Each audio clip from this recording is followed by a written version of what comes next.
Mission বসুন্ধৰা 3.0 new এটা update লৈ আহিছোঁ। আপোনালোকে এইটো অপশ্যনৰ পৰা জমিৰ খাজনা কেনেকৈ দিব বা জমিৰ খাজনাৰ কাৰণে কেনেকৈ আপোনালোকে অনলাইনত নিজে আপোনাৰ নিজৰ মোবাইল বা ডেস্কটপৰ পৰা এপ্লিকেশ্যন কৰিব, কেনেকৈ আপোনালোকে খাজনা পে'মেণ্টটো কৰিব, কেনেকৈ আপোনালোকে খাজনা ৰিচিপ্টটো ডাউনলোড কৰিব। মই আজি এইটো ভিডিঅ'ত আপোনালোকক সম্পূৰ্ণ প্ৰচেছ ষ্টেপ বাই ষ্টেপ দেখুৱাই দি আছোঁ। আপোনালোকে জানিবলৈ হ'লে ভিডিঅ'টো সম্পূৰ্ণকৈ চাই ল'ব, স্কিপ নকৰাকৈ। আৰু যদি আপোনালোকে মোৰ চেনেলত নিউ হয়, মোৰ চেনেলটো ছাবস্ক্ৰাইব কৰি ৰাখি দিব। কেনেকৈ আপোনালোকে জমিৰ খাজনা দিব, মই আজি এইটো ভিডিঅ'ত আপোনালোকক সম্পূৰ্ণ প্ৰচেছ ষ্টেপ বাই ষ্টেপ দেখুৱাই দি আছোঁ। এতিয়া আপোনালোকে ফাৰ্ষ্ট এইটো অপশ্যনত আহি যাব। মোবাইলতে কিন্তু চেম প্ৰচেছ হয়। আপোনালোকে চাৰ্চ কৰিব মিছন বসুন্ধৰা। এতিয়া কিন্তু এইটো অফিচিয়েল ৱেবছাইট অপেন হৈ যাব এনেকুৱাকৈ। মই কিন্তু আপোনাৰ সুবিধাৰ কাৰণে অপশ্যনৰ লিংকটো মোৰ ডিছক্ৰিপশ্যনত দি দিছোঁ।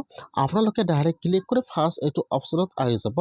আপোনালোকে যদি মোবাইলত অন কৰিছে, মোবাইলতো কিন্তু চেম প্ৰচেছ। আপোনালোকে খালি ইয়াত আপোনাৰ ব্ৰাউজাৰটো ডেস্কটপ ছাইড কৰি ল'ব। এতিয়া এইটো হোম পেজ অপেন হৈ যাব এনেকুৱাকৈ। এতিয়া আপোনালোকে অলপমান তলত আহি যাব আৰু তলত আহি যাব। মোবাইলতো কিন্তু চেম প্ৰচেছ হয়। এতিয়া আপোনালোকে অলপমান তলত আহি যাব।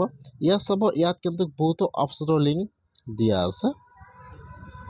অলপমান তলত আহি যাব, ইয়াত চাব দিয়া আছে online payment of land renew. এতিয়া আপোনালোকে সেইটো অপশ্যনৰ ওপৰত ক্লিক কৰিব।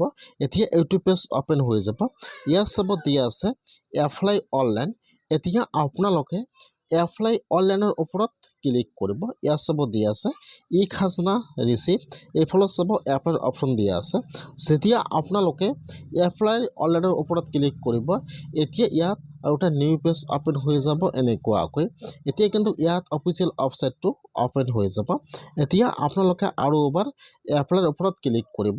যেতিয়া আপোনালোকে আৰু এবাৰ এপ্লাইৰ ওপৰত ক্লিক কৰিব, এতিয়া কিন্তু ইয়াত আহি যাব আইডি লগইনৰ অপশ্যন আহি যাব। যিহেতু আপোনালোকে নিজে এপ্লিকেশ্যন কৰিব, ইয়াত কিন্তু চাৰিটা অপশ্যন আহি যাব।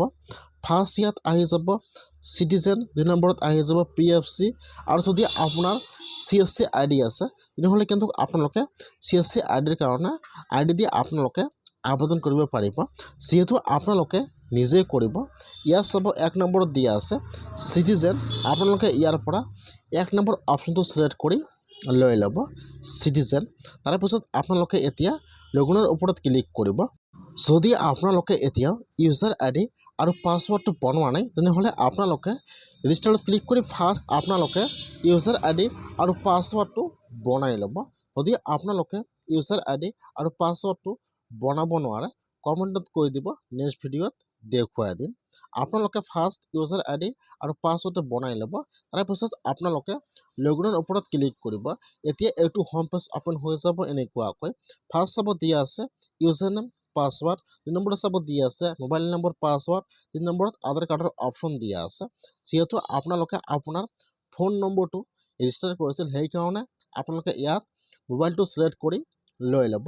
ইয়াত আপোনাৰ মোবাইল নম্বৰটো বহাই দিব আৰু যিটো আপোনালোকে পাছৱৰ্ড বনাইছিল ইয়াত পাছৱৰ্ডটো বহাই দিব। মোবাইল নম্বৰ পাছৱৰ্ডটো বহাই দিব। তাৰপিছত ইয়াত চাব তলত এটা বক্স দিয়া আছে। এতিয়া আপোনালোকে সেইটো বক্সত টিক মাৰ্ক দিব। তাৰপিছত আপোনালোকে চাইন ইনৰ ওপৰত ক্লিক কৰিব। এতিয়া এইটো হোম পেজ অপেন হৈ যাব এনেকুৱাকৈ, ডাইৰেক্ট অপেন হৈ যাব এনেকুৱাকৈ। ইয়াত চাব দুটা অপশ্যন দিয়া আছে। ফাৰ্ষ্ট দিয়া আছে আধাৰ কাৰ্ডৰ অপশ্যন, 2 নম্বৰত চাব দিয়া আছে যিসকলে আধাৰ কাৰ্ড নাই সেইসকলে কিন্তু পেন কাৰ্ড দি এইটো অপশ্যনৰ পৰা এপ্লিকেশ্যন কৰিব পাৰিব। আই ডু নট হেভ আধাৰ। যদি আপোনালোকৰ আধাৰ কাৰ্ড নাই তেনেহ'লে আপোনালোকে এইটো বক্সত টিক মাৰ্ক দিব আই ডু নট আধাৰ। ইয়াত আপোনাৰ পেন কাৰ্ড নম্বৰটো বহাই দিব, ফুল নাম বহাই দিব, ডেট অফ বাৰ্থটো বহাই দি আপোনালোকে ভেৰিফাই বাটনত ক্লিক কৰি আপোনালোকে ইয়াত আপোনাৰ পেন কাৰ্ড দি এপ্লাই কৰিব। মই যেতিয়া আধাৰ কাৰ্ড দি কৰিম সেইকাৰণে মই ইয়াত 1 নম্বৰ বক্সত টিক মাৰ্ক দি দিছোঁ। ইয়াত আপোনাৰ আধাৰ কাৰ্ড নম্বৰটো বহাই দিব, সেইটো বক্সত টিক মাৰ্ক দিব। তাৰপিছত ইয়াত আপোনাৰ আধাৰ কাৰ্ড নম্বৰটো বহাই দিব, ভেৰিফাই আধাৰত ক্লিক কৰিব। তাৰপিছত যিটো আপোনাৰ আধাৰ কাৰ্ডত মোবাইল নম্বৰ দিয়া আছে তাত কিন্তু আধাৰ OTP আহি যাব।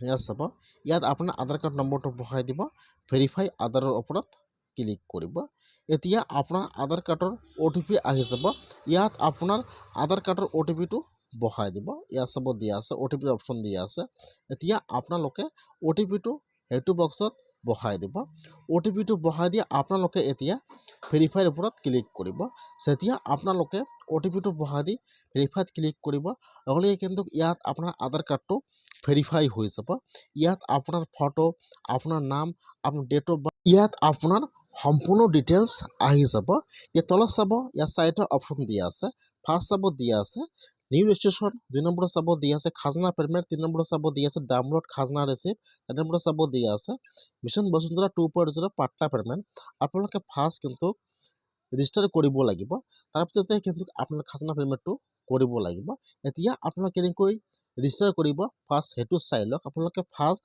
হেতু বক্সত টিক মাৰ্ক দিব নিউ ৰেজিষ্ট্ৰেশ্যন এইটো বক্সত টিক মাৰ্ক দিব তাৰপিছত আপোনালোকে এতিয়া ৰেজিষ্টাৰৰ ওপৰত ক্লিক কৰিব এতিয়া কিন্তু ইয়াত এইটো অপশ্যন আহি যাব এতিয়া কিন্তু ইয়াত আপোনাৰ মাটিৰ ডিটেইলছটো বহাই দিব লাগিব ফাৰ্ষ্ট চাব দিয়া আছে চুজ ডিষ্ট্ৰিক্ট ফাৰ্ষ্ট যেটো আপোনাৰ ডিষ্ট্ৰিক্টৰ নাম হয় ফাৰ্ষ্ট আপোনালোকে ইয়াত আপোনাৰ ডিষ্ট্ৰিক্টৰ নামটো সিলেক্ট কৰি লৈ ল'ব তাৰপিছত ইয়াত আহি যাব সাৰ্কেলৰ নাম সিলেক্টত ক্লিক কৰিব ইয়াত আপোনাৰ সাৰ্কেলৰ নাম আহি যাব তাৰপিছত যেটো আপোনাৰ সাৰ্কেলৰ নাম হয় আপোনালোকে ইয়াত আপোনাৰ সাৰ্কেলৰ নামটো সিলেক্ট কৰি লৈ ল'ব ইয়াত চাব দুটা অপশ্যন দিয়া আছে ৰুৰাল এণ্ড উৰবান যদি আপোনালোকে গ্ৰামৰ হয় তেনেহ'লে আপোনালোকে ইয়াত ৰুৰাল সিলেক্ট কৰিব আৰু যদি আপোনালোকে টাউনৰ হয় তেনেহ'লে আপোনালোকে ইয়াত উৰবান সিলেক্ট কৰিব মই যেহেতু গ্ৰামৰ হয় মই সিলেক্ট কৰি লৈছোঁ ৰুৰাল এতিয়া ইয়াত আহি যাব আপোনাৰ গাঁৱৰ নাম ইয়াত চাব এছামিছত কিবৰ্ড দিয়া আছে মোবাইলতে কিন্তু সেম প্ৰচেছ হয় এতিয়া আপোনালোকে ইয়াত যেটো আপোনাৰ গাঁৱৰ নাম হয়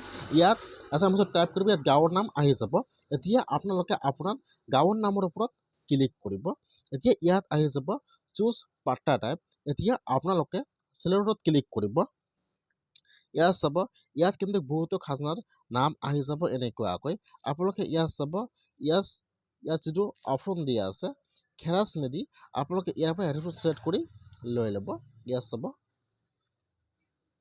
ইয়াত আহি যাব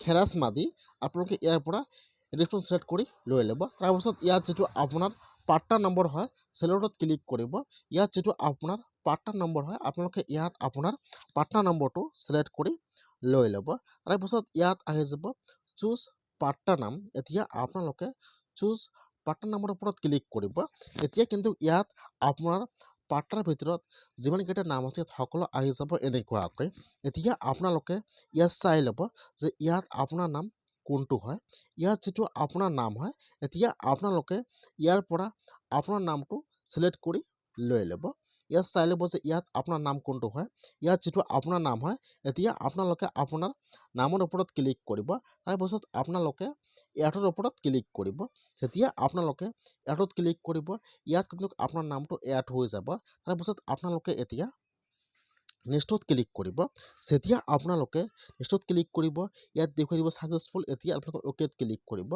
এতিয়া ইয়াত আহি যাব আপোনাৰ এপ্লিকেশ্যন ডিটেইলছ ইয়াত আপোনাৰ নাম আহি যাব আৰু ইয়াত আপোনাৰ গাৰ্জিয়ান নাম আহি যাব ইয়াত কিন্তু আপোনাৰ নামবিলাক ইংলিছত আহি যাব এতিয়া ইয়াত চাব এছামিছ কিবৰ্ড দিয়া আছে এতিয়া যেটো আপোনাৰ নামটো এছামিছত হয় ইয়াত কিবৰ্ড দিয়া আছে এতিয়া আপোনালোকে কিবৰ্ডৰ পৰা ইয়াত আপোনাৰ নামটো এছামিছত টাইপ কৰিব ফাৰ্ষ্ট ইংলিছ তাৰপিছত ইয়াত আপোনাৰ নামটো এছামিছত টাইপ কৰি বহাই দিব তাৰপিছত যেটো আপোনাৰ জেন্ডাৰ হয় মেল ফিমেল হেতু সিলেক্ট কৰি লৈ ল'ব আপোনাৰ নামটো ইয়াত এছামিছত লিখি দিব আৰু আপোনাৰ ফাদাৰ্স বা হাজবেণ্ড বা যেটো আপোনাৰ গাৰ্জিয়ান নাম আছে ইয়াত ইংলিছত আহি যাব আপোনালোকে ইয়াত এছামিছত লিখি দিব ইয়াত আপোনাৰ ডেট অফ বাৰ্থটো আহি যাব আৰু ইয়াত আপোনাৰ মোবাইল নম্বৰটো অলৰেডি আহি যাব আপোনালোকে ইয়াত খালি আপোনাৰ নাম আৰু আপোনাৰ গাৰ্জিয়ান নামটো এছামিছত বহাই দিব তাৰপিছত আপোনালোকে ইয়াত চাব ইয়াত তলত দিয়া আছে নেক্সটৰ অপশ্যন দিয়া আছে এতিয়া আপোনালোকে সম্পূৰ্ণ বহাই দি নেক্সটত ক্লিক কৰিব ইয়াত চাব ক্লিক কৰিব মোবাইলতো কিন্তু সেম প্ৰচেছ হয় সেম কিবৰ্ড আহি যাব সেইকাৰণে আপোনালোকে ইয়াত আপোনাৰ নামটো শুদ্ধকৈ এছামিছত টাইপ কৰি বহাই দিব তাৰপিছত আপোনালোকে এতিয়া নেক্সটত ক্লিক কৰিব, অ'কেত ক্লিক কৰিব। এতিয়া ইয়াত আহি যাব লাষ্ট খাজনা ৰিচিপ্ট, যিটো আপোনাৰ আগৰ জমিৰ খাজনা ৰিচিপ্ট আছে। ইয়াত আপোনাৰ গাঁৱৰ নাম আহি যাব, ইয়াত চাব দিয়া আছে, ইয়াত আপোনাৰ পাট্টা নম্বৰ আহি যাব আৰু ইয়াত চাব দিয়া আছে চুজ ফাইল দিয়া আছে। চুজ ফাইল ক্লিক কৰি ইয়াত যিটো আপোনাৰ আগৰ জমিৰ খাজনা ৰিচিপ্টটো আছে, এইটো ৰিচিপ্ট আপোনালোকে ফটো তুলি অথবা আপোনালোকে এইটো ৰিচিপ্ট স্কেন কৰি ইয়াত PDF বনাই আপলোড কৰি দি দিব। যেতিয়া ইয়াত আপোনাৰ খাজনা ৰিচিপ্টটো আপলোড হৈ যাব, তেতিয়া আপোনালোকে নেক্সটত ক্লিক কৰিব। এতিয়া কিন্তু ইয়াত আপোনাৰ এপ্লিকেশ্যন ৰিভিউটো অ'পেন হৈ যাব। এতিয়া আপোনালোকে যি ফিল আপ কৰিলে ইয়াত সকলো আহি যাব এনেকুৱাকৈ। এতিয়া আপোনালোকে এবাৰ চাই ল'ব সম্পূৰ্ণকৈ যে সম্পূৰ্ণ শুদ্ধ আছেনে নাই। যদি সম্পূৰ্ণ শুদ্ধ আছে তেনেহ'লে আপোনালোকে এইটো বক্সত টিক মাৰ্ক দিব, ফিনিছত ক্লিক কৰিব। আৰু যদি শুদ্ধ নাই তেনেহ'লে আপোনালোকে আৰু এবাৰ এডিট কৰি লৈ ল'ব। এতিয়া আপোনালোকে সেইটো বক্সত টিক মাৰ্ক দিব, ফিনিছত ক্লিক কৰিব। যেতিয়া আপোনালোকে ফিনিছত ক্লিক কৰিব, এতিয়া কিন্তু ইয়াত আহি যাব পে'মেণ্টৰ অপশ্যন। এতিয়া ইয়াত চাব, ইয়াত কিন্তু আপোনালোকে এটা 10 টকা পে'মেণ্ট কৰিব লাগিব। ইয়াত সকলো সুবিধা দিয়া আছে, PhonePe', Google pay', scanning, ATM card, net banking.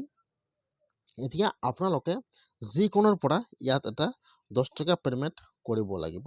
তেতিয়া আপোনালোকৰ পে'মেণ্টটো ছাকচেছফুল হৈ যাব।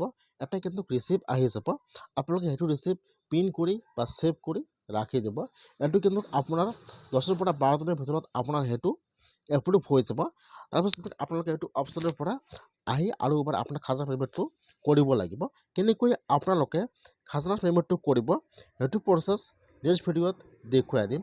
আপোনালোকে যদি এতিয়াও অনলাইনৰ পৰা খাজনা দিয়া নাই তেনেহ'লে আপোনালোকে আজি এনেকুৱাকৈ ফাৰ্ষ্ট এপ্লাই কৰক। তাৰপিছত কেনেকৈ আপোনালোকে খাজনা দিব আৰু ৰিচিপ্টটো ডাউনলোড কৰিব সেইটো প্ৰচেছ মই আপোনালোকক নেক্সট ভিডিঅ'ত দেখুৱাম।